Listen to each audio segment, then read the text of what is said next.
चमचमीत ढाबा स्टाईल छोले बनवण्यासाठी इथे आपण 1 वाटी छोले रात्रभर भिजत ठेवलेले होते।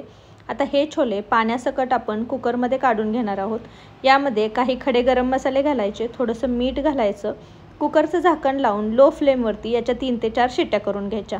आता इथे एक छोटंसं वाटण बनवून घेणार आहोत। 2 मध्यम आकाराचे कांदे, 1 टोमॅटो, लसूण, अद्रक आणि थोडेसे काजू, सगळं थोडंसं पाणी घालून बारीक आपण याची पेस्ट करून घेणार आहोत। तर हे असं वाटणही तयार करून घेतलंय।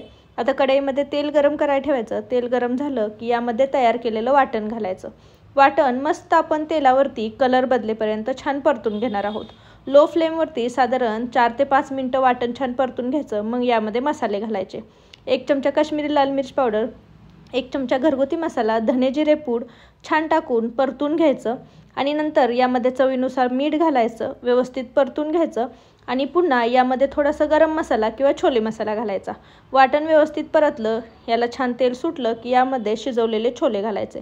मस्तपैकी तुम्हाला हवं आहे तेवढं पाणी घालायचं, कन्सिस्टन्सी ॲडजस्ट करून छान उकळी काढून घ्यायची।